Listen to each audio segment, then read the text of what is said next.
You're listening to Rabbi Aryeh Wolbe of Torch in Houston, Texas. This is the Everyday Judaism Podcast. All right, welcome back, everybody. Good morning.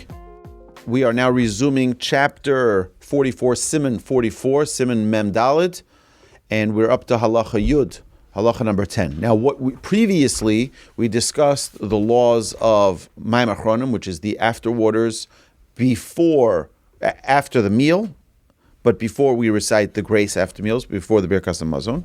And then we talked about the blessings of Birkas Hamazon and things that need to be added. So halacha number Yud is b'Shabbos shechal bo Rosh Chodesh, when Shabbos and Rosh Chodesh both coincide. So we add to our Shabbos grace after meals, we add the Retzei. On Rosh Chodesh we add Yaaleh V'Yavo. But which one comes first when they're both together, Shabbos and Rosh Chodesh? Oh, Chalamod, or the festival. Oh, Yom Tov or Chalamod.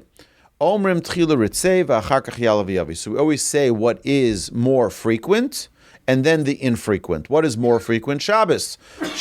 Shabbos is more frequent than Rosh Chodesh, and therefore we say the Retzei before the Yaaleh V'Yavo, mipnei shehaShabbos tadir u'mekudash yosem mihem. Because Shabbos is regular, it comes first. Halacha number 11. Someone who is unsure whether or not they recited the blessing after the meal or not. So if a person is satiated, like, oh, that was a good meal, so he's still obligated to that biblical command of grace after meals. And therefore, right, because it says ve'achalta v'savata uve'rachta, and you will eat and you'll be satiated and you will bless Hashem. So since he's still satiated, he's full, he's still obligated to that obligation, and he needs to recite the Birkas Hamazon again if he doesn't remember that he did it in the first time to begin with. V'chein im nirdam b'sheina be'emtza Birkas Hamazon. What happens if someone fell asleep in middle of the meal? He's not sure whether or not he recited the grace after meals. Or he was in middle of reciting the grace after meals and fell asleep in middle. That sometimes happens if you have heavy food, you drink some wine, it makes you drowsy. He's reciting the grace after meals and he falls asleep in middle. Now he wakes up. Did I finish the Birkat Hamazon? Did I finish my grace after meals or not? He needs to go back to the beginning of Birkas Hamazon. A woman who is unsure whether or not she recited the blessing, or she's not sure if she did or she didn't recite the blessing, she does not need to recite the blessing a second time. Now the reason most likely is because I think women are a little bit more careful to do things properly, particularly with regards to blessings, to ensure that they recite the blessing appropriately, and therefore they are not obligated in the same way. He says, although women are certainly obligated to recite Birkas Hamazon, it is an unresolved question whether their obligation to recite Birkas Hamazon is biblical in origin. Therefore, if a woman is in doubt whether she recited Birkas Hamazon, she is not obligated to recite it again. And see Mishnah Berurah regarding a woman who wishes to recite it in this situation. Okay. The halacha now continues about what to do if one forgot to recite Retzei and Yaaleh V'Yavo. So I'm not going to read all of it because it's 3 different blessings, but just let me give you, okay, what happens if someone forgets to say Retzei on Shabbos? What happens if someone forgets to say Yaaleh V'Yavo on Rosh Chodesh or holidays? And what happens if someone forgot to say Retzei and Yaaleh V'Yavo on Shabbos holiday?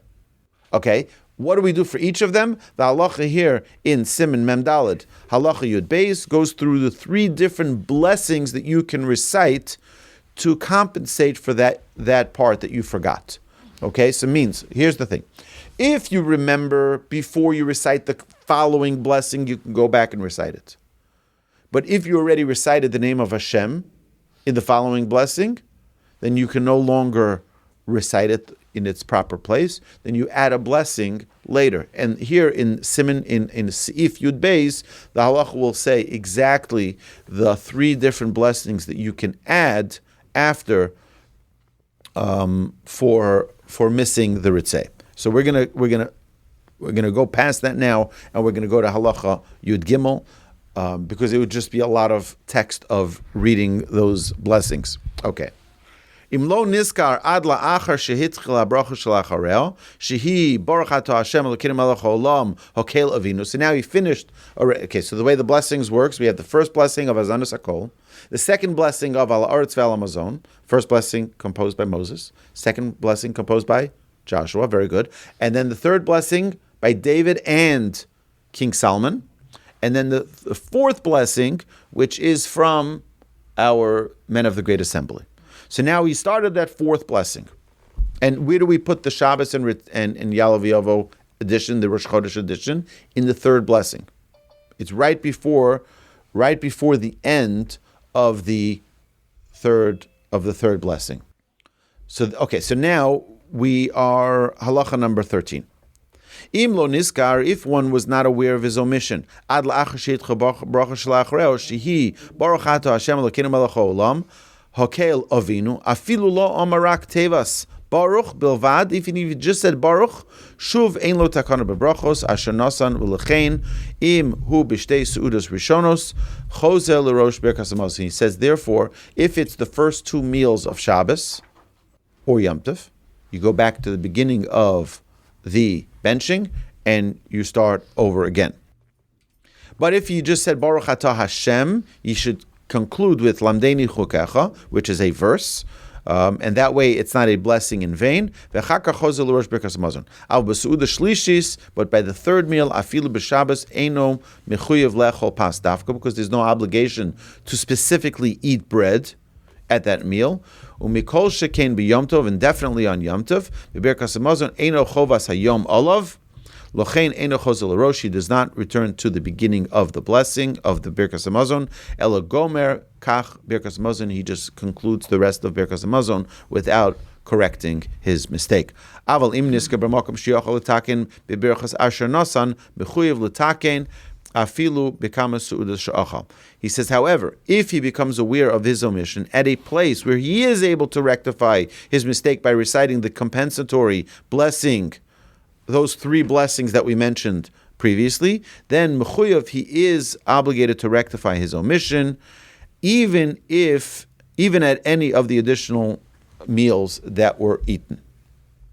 Okay, now Halacha 14. Ta b'Rosh Chodesh v'lomer Yaaleh V'Yavo. This happens, unfortunately, people forget on Rosh Chodesh, they're eating bread, they recite the grace after meals, and they forget, I forgot to add the Yaaleh V'Yavo, which is the addition we recite on holidays and on Rosh Chodesh. So if one made such a mistake, V'lo Omer Yaaleh V'Yavo, Omer Baruch Atah Hashem Elokeinu melech haolam asher nasan Rosh Chodesh la'am Yisrael l'zikaron ve'eino chosem. So then what do? You add a blessing, and this is the blessing that we recite, and he does not conclude with a blessing. It doesn't make a difference whether it's the night of Rosh Chodesh or the day of Rosh Chodesh. You don't conclude with a blessing. B'chol hamoed, im lo amar Yaaleh V'Yavo, yomar baruch atah Hashem Elokeinu melech haolam asher nasan moadim la'amo Yisrael usason l'simcha v'es yom chag, and then you add which holiday it is. Baruch atah Hashem mekadesh Yisrael v'azmanim. U'Rosh Hashanah, and Rosh Hashanah as well, there's another blessing that's recited for that. So again, in not wanting to confuse everyone here, if you're in a situation, in most Sidurim will have the blessings that need to be recited if one forgot in the appropriate place to place the Retzei or the Yaaleh V'Yavo. After the blessing, you can recite an additional blessing to compensate for it. Rosh Chodesh shachal b'Shabbos v'shachach Retzei v'gam Yaaleh V'Yavo v'niskar v'omar baruch atah Hashem Elokeinu melech haolam asher nasan kol el gam b'Rosh Chodesh bein b'psicha bein b'chasima v'omer asher nasan Shabbos l'menucha la'am Yisrael be'ava la'os u'lebris l'Rosh Chodesh l'zikaron baruch atah Hashem mekadesh Shabbos v'Yisrael v'Rosh Chodesh. So this is another blessing again that one should recite on Shabbos and Rosh Chodesh if they made this mistake and forgot. Afal pisha b'Rosh Chodesh levad eino chosem hacha kevan shu chosem mishvil Shabbos. Now you recite a blessing. You don't do it for Rosh Chodesh, but you do it for Shabbos. You do add a blessing at the end of this edition on Shabbos. Maskir gam b'Rosh Chodesh then because it's also Rosh Chodesh, you will say this blessing for Shabbos and the Rosh Chodesh. Im Amar Retzei v'lo Amar Yaaleh V'Yavo, if he said Retzei but he didn't say the Yaaleh V'Yavo, v'lo nizkar ad la'achar shehitchil bracha shel acharel, eino chozel l'rosh, you do not return to the beginning.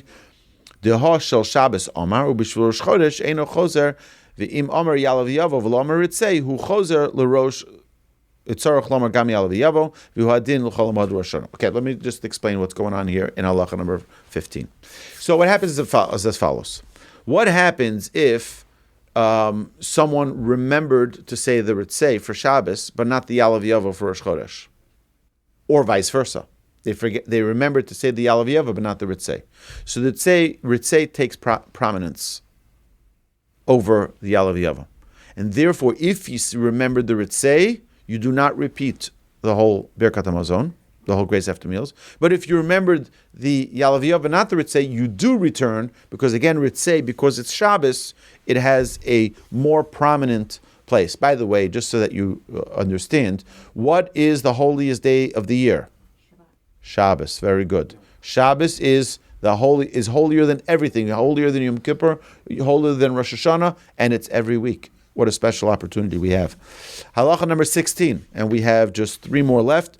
B'Chanukah u'Purim im shochar lomar HaNissim v'lo nizkar ad la'achar she'amar Hashem b'chasimas habracha she'amar baruch atah Hashem eino chozer ach b'toch Harachaman yom Harachaman hu yaseh lanu HaNissim v'neflos k'mo she'aseh l'avosenu b'yom ha'mehim b'zman hazeh b'yimei matisyahu b'yimei Mordechai. So what does he say? He says, if on Purim or on Chanukah you forget to say the HaNissim, the special insert for those days, so then you do not go back, but you can recite a blessing, Baruch Atah Hashem, if you already said, you don't say it's not a special blessing, but you add in the Harachamans that we have at the end of our grace after meals, you add another one which says that may the compassionate one who performs miracles and wonders that he performed for our forefathers in those days at this time. And on Chanukah, then you add the Chanukah part of the prayer of the prayer, and then on Purim you add the Purim part. Halacha number Yud Zayin, which is number 17. Hu ochel b'Shabbos v'chosh v'lo, kevan shadayin hu lo yispal arvis, omer ritzei v'chein. Okay, so someone was eating Shabbos afternoon, v'chosh cholo, and it got dark. Shabbos ends. So now, do you recite the ritzei still? And it's almost Shabbos. You look outside, 3 stars are out, Shabbos is out. But you didn't take out Shabbos yet. So you extended your meal into the after Shabbos. So do you recite the Retzei from Shabbos? The answer is yes, you do recite the Retzei.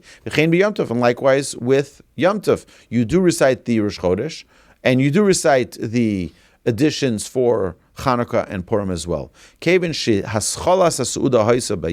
Since the beginning of the meal was during the day, then you recite and mention the relevance of that day. Even though now that you're reciting the blessing is after that day. So what happens in the reverse? You start the meal before Rosh Chodesh, and you end the meal in Rosh Chodesh. Right? So now what do you do? So now if you ate also a bit of bread after nightfall, then you do say Yaaleh V'Yavo, because now it's considered a meal of that day. So too with Chanukah and Purim. If someone began eating Shabbos afternoon, and his meal extended into the night, and he ate during the nighttime a kazayis of bread, and the next day is Rosh Chodesh. And now what do? So now Shabbos ends, Rosh Chodesh begins. It's very interesting. So you're for sure saying Retzei because it's still Shabbos. But now you ate a piece of bread in the nighttime, which is already Rosh Chodesh. So you'll recite both, Shabbos and Rosh Chodesh. Very interesting. Okay? And same as goes with Chanukah and Purim, and there are some that disagree with this ruling. Because they are contradictory events. Al-Kain, yesh li minoah shelo le'achol oz balayla. So then most people have the custom, in order to not contradict one another, because it's either Shabbos or it's weekday. Which one is it? You got to decide. That contradiction, in order to resolve that contradiction, most people don't eat the bread after that nightfall in order not to fall. But it's only in that situation. Typically, there are many people, many righteous people, who extend their Shabbos. Now, the Torah says you need to extend the Shabbos, even by a second, even by a minute, right? Either in the beginning or at the end, extend the Shabbos. The Shabbos shouldn't be only from sunset to stars out. Add something. So we add 18 minutes. That's why we have 18 minutes before sunset. You want to know what time candlelighting is? It's always 18 minutes before sunset. So if you ask your Google or your Apple or your Alexa or whoever your choice of AI is, and you say, what time is sunset tonight on a Friday? And they will tell you it's at 6 o'clock. Candlelighting would be 5:42. 18 minutes before that would be the candlelighting. Okay? That's why, because you add to the Shabbos. We always add to the Shabbos. Okay. If one is not able to, because of whatever emergency, you're running back from a doctor's office and you're late or whatever, you have at sunset is the appropriate time for one not to delay. And finally, Halacha Yud Ches, Im yesh oved kochavim babayis kishemevorach birkas hamazon yomar osanu bnei bris kulanu yachad. Because we say one of the Harachaman that we say, one of the things we say, compassionate one, we say all of those that are in this house. But if you have a worker who's finishing up fixing your plumbing, right? So you should make sure that you include the members of the covenant of this home should be included in that blessing. Okay. And then next week, God willing, we will continue with Halacha Siman 45, which is all about the Zimun. Does anybody know what the Zimun is? Zimun is the welcoming people to recite the grace after meals together. So if you have 3 men or 3 women sitting together and eating a meal together, then you invite everyone, come, let's thank Hashem together. And there's a process in how that's done. We're going to talk about that next week. And this concludes, my dear friends, Siman 44. I look forward to your questions in Ask Away number 34. You've been listening to Rabbi Aryeh Wolbe on a podcast produced by Torch, the Torah Outreach Resource Center of Houston. Please help sponsor an episode so we can continue to produce more quality Jewish content for our listeners around the globe. Please visit torchweb.org to donate and partner with us on this incredible endeavor.